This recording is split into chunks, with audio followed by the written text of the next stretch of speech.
अब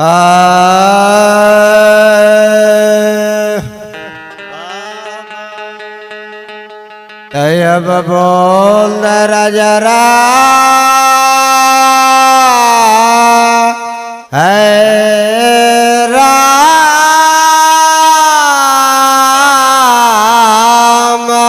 चंद्र की।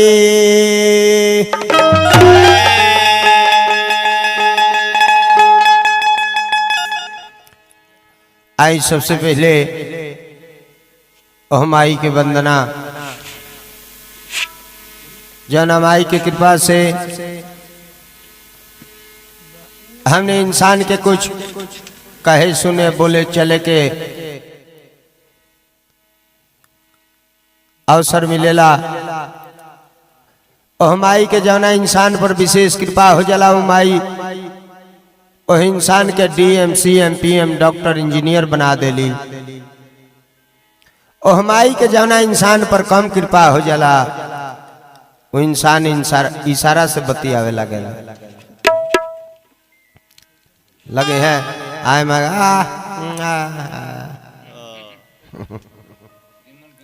हाँ बुझाता लेकिन कहात नहीं खे ये सके जे वह इंसान पर माई के कुछ कृपा कम हो गई बा।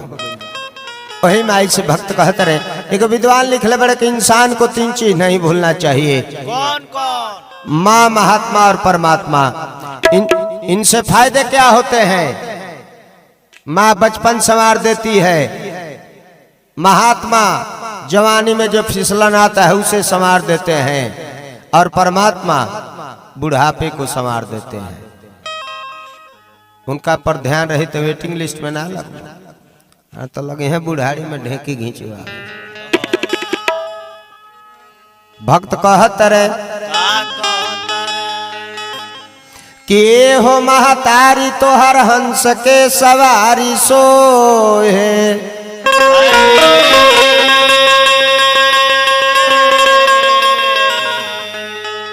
बीड़ा के तान से जहान के जगावेलू,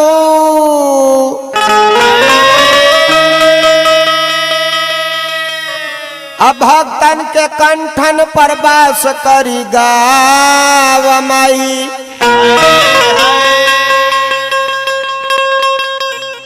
तू ही मझधार से किनार पहुँ,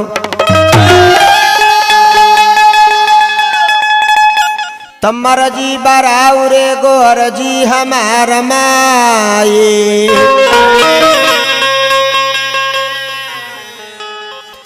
सुन ले कि अबला के सबला बनावेलू,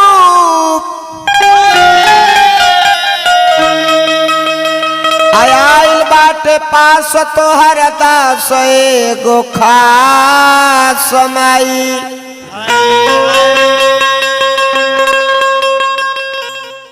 आ तो ही सुरीला से गीत लिखा, चाहे गवावेलू। ओह माई के कृपा होला बबुआ तो गूंगा भी सुर में बोले लगे। वही माई से भक्त कहते माँ तो सुमिरन करील महारानी के, अरे शारदे भवानी के। माँ आर बेटा तोहर करता पुकार हो हमार मैया बुकी। हमरा गुरुजी के धुन है, ये धुन पर वहाँ का अनेकों गीत गौले बने। जैसे द्रौपदी चिरहरण के बेरा एगो वहाँ का गीत गौले रहने कि सभा बीच खींचल जाता सारी कई के बारियारी, आर अब दहिया हो जाई उघार हो हमार भैया बाकी।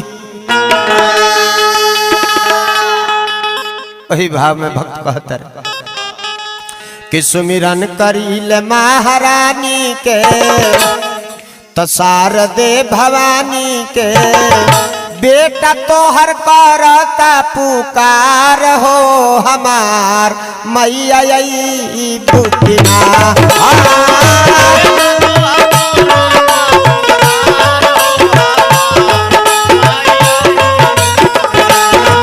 बेटा तोहर करता पुकार हो हमार मैया यही बुकिना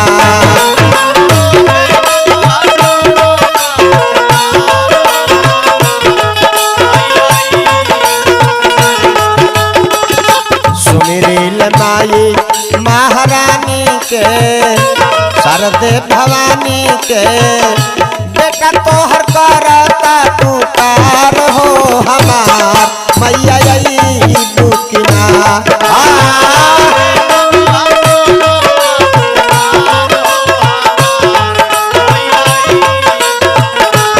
हो बेटा तोहर करता पुकार हो हमार मैया यही बुकिना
भक्त कहते हैं माँ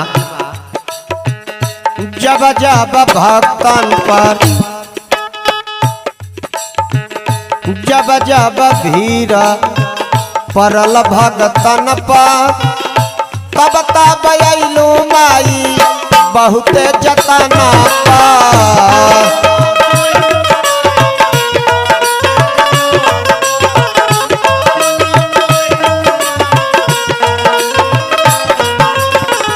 माँ हम सुन ले बानी महिषासुर रम करम रक्त भी चंड मुंड दुर्गमा इस सब लोग के अत्याचार भइल तो बहुत तपस्या पर राव दर्शन भइल भक्त के उबार भइल ए माई उतना हमरा से ना होई उतना तो होखे नहीं पाई सुन मोर माई बुरबक पर करना विचार हो हमार मैया यही बुकिना हो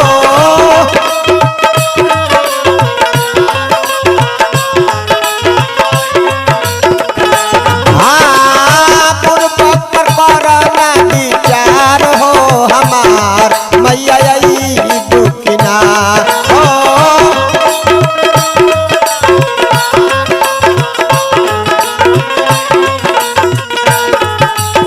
माँ हम सुन ले बानी कि पूत का पूत हो जाला लेकिन माता को माता ना होले माई दास तोहर खास लेके आइले गोवर जी शरणा में राखो चाहे खेदता हर जी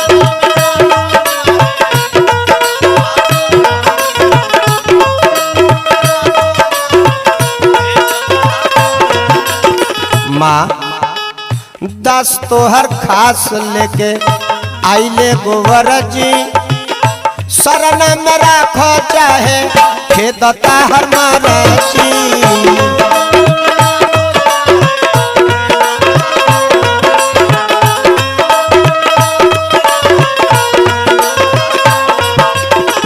माई हम सुन ले बानी पढ़ले भी बानी कि बिन हरि कृपा तिर ना डोले माई हरि तू ही हो शक्ति बिना शिव भी सौ हो जाला ताहरा बिना डोले ना पतैया गावे ना गवैया हो जाला सुरीला भी लाचार हो हमार मैया आई बुकिना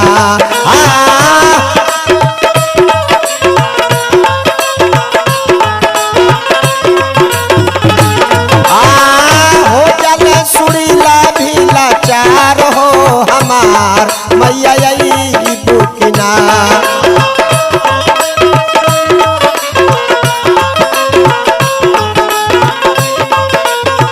अगर कृपा हो जाला तो सुरीला भी अकर बकर बोले लगेला। मायरा और कृपा हो जाला तो गुंग भी सुरीला आवाज में बोले लगेला।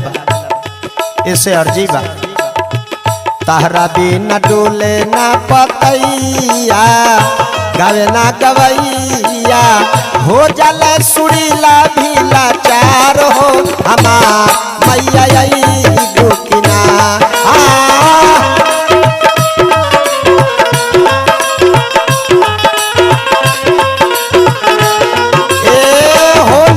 सुरीला भी लाचार हो हमार मैया आई बुकिना।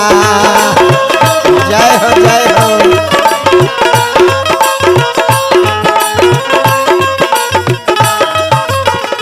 सुमिरन करीले महारानी के शारदे भवानी के बेटा तो हर करता पुकार हो हमार मैया आई बुकिन बाबा।